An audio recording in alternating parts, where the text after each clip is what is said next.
SSC TET পরীক্ষা কি দুর্গা পুজো কালী পুজো নাকি যে প্রতি বছর করতে হবে? এসএসসি টেট পরীক্ষা বন্ধ করলেন, শিক্ষক নিয়োগ বন্ধ হলো, বিএসসিতে নিয়োগ বন্ধ হলো, কৃষি ক্ষেত্রে কাজ চলে গেল, পশ্চিমবাংলার পরিযায়ী শ্রমিকের সংখ্যা বাড়লো। আর দেশের প্রধানমন্ত্রী বললেন কি, আজকে দিন আনে বালা হে। তাই জ্যোতি বসু আসার পরে বললো, গ্রামের মানুষের যদি পয়সা দিতে হয়, প্রথম কাজ কৃষি ক্ষেত্রে উন্নতি ঘটাও। পাট্টাদারের মাধ্যমে জমি বিল বন্টন করলো, এক ফসলি জমিতে দু ফসলি তিন ফসলি করলো, ইউরিয়া ডিএপি পটাশ কীটনাশকের দাম কমিয়ে দিল, ধানের দাম বাড়িয়ে দিল, সারে ভুল করে দিল। দেখে জ্যোতি বসু ক্রিকেটের মাঠে বক্তৃতা করতে গিয়ে কি বলেছে, ধান উৎপাদনে প্রথম হলাম, পাট উৎপাদনে প্রথম হলাম, সবজি উৎপাদনে প্রথম হলাম। কেন?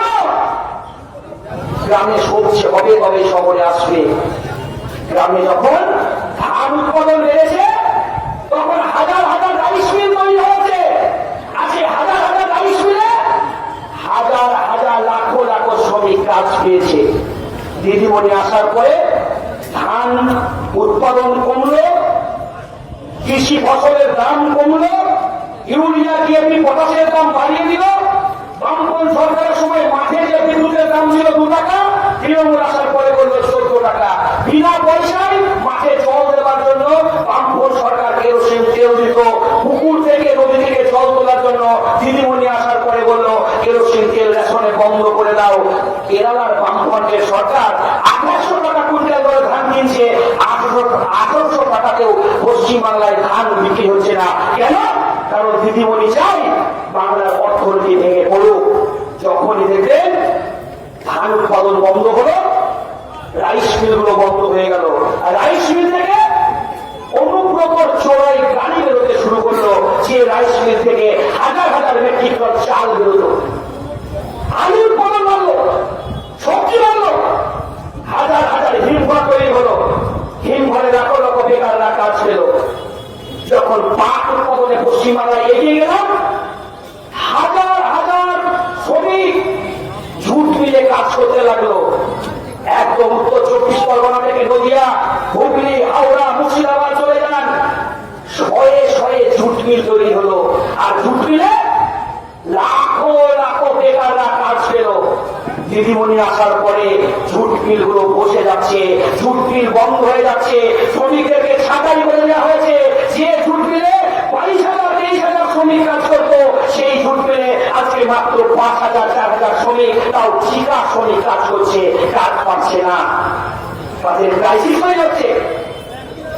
শুধু তাই নয়, বামপন সরকার আসার পরে বললো কি, যে পশ্চিমবাংলায় শুধু কৃষিতে উন্নতি করলে হবে না, শিল্প তৈরি করো। তাই তো সেদিন যুবরা রক্ত দিয়ে বঙ্কেশ্বর তাপ বিদ্যুৎ কেন্দ্র তৈরি করলো। বামপন সরকারের আমলে হলদিয়া পেট্রোকেমিক্যাল তৈরি হলো, ধুলাগড়ে শিল্প তৈরি হলো, দুর্গাপুরে শিল্পাঞ্চল তৈরি হলো, সাগরদিঘি তাপ বিদ্যুৎ কেন্দ্র তৈরি হলো, মণিগ্রাম তাপ বিদ্যুৎ কেন্দ্র তৈরি হলো, ইস্পাত কারখানা তৈরি হলো, হিরোর কারখানা তৈরি হলো। দিদিমণি বলতে পারবেন নতুন করে একটা সেফটি বিলের কারখানা উদ্বোধন করতে পেরেছেন? পারেননি। কলকাতা, উত্তর 24 পরগনা, গোটা বাংলার ছেলেদের কাজের জন্য সরলেকে সেক্টর 5 তৈরি হলো। দিদিমণি আসার পরে সেক্টর 6 তৈরি করতে পারলেন না। আমরা বলছি বামপন্থীদেরকে হাতে ক্ষমতা দিন, কংগ্রেসের হাতে ক্ষমতা দিন, সাইরা সাহেবকে দিয়ে পার্লামেন্টে পাঠান, আবার সেক্টর 6 হবে। আপনার ছেলেরা কাজ হবে, কাজ করতে হবে না, হাইদরাবাদে কাজ করতে হবে না। আজকে কারখানার গেটের সামনে শ্রমিকের লাইন যত বড় হচ্ছে, আমার শ্রমিকের বেতন তত কমছে।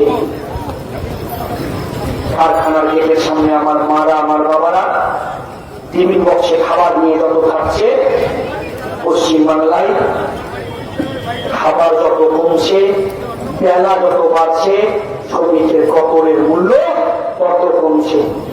বলছে আসুন লড়াইটা একসাথে লড়ি। শুধু গ্রাম নয়, শহরের ছেলেরা কাজ পাচ্ছে না কেন?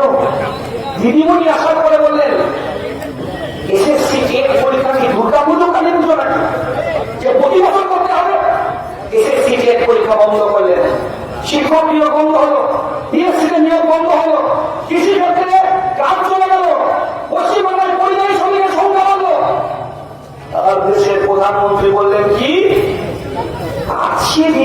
वाला है। আজকে দিনের পরে ভারতবর্ষের মাটিতে 300 টাকা দামের গ্যাস কিনতে হচ্ছে আজকে 1000 টাকায়। আজকে দিনের পরে 2 টাকা দামের বিদ্যুতের দাম 7.5 টাকায় উঠে জুন আর জুলাই মাসে শুধু দেখবেন নির্বাচনের পরে আপনার বাড়িতে কত টাকা বিল আসে। 35 টাকা কেজি আলু, 35 টাকা কেজি পেঁয়াজ, 350 টাকা কেজি জিরে, খাবেন কি আপনি?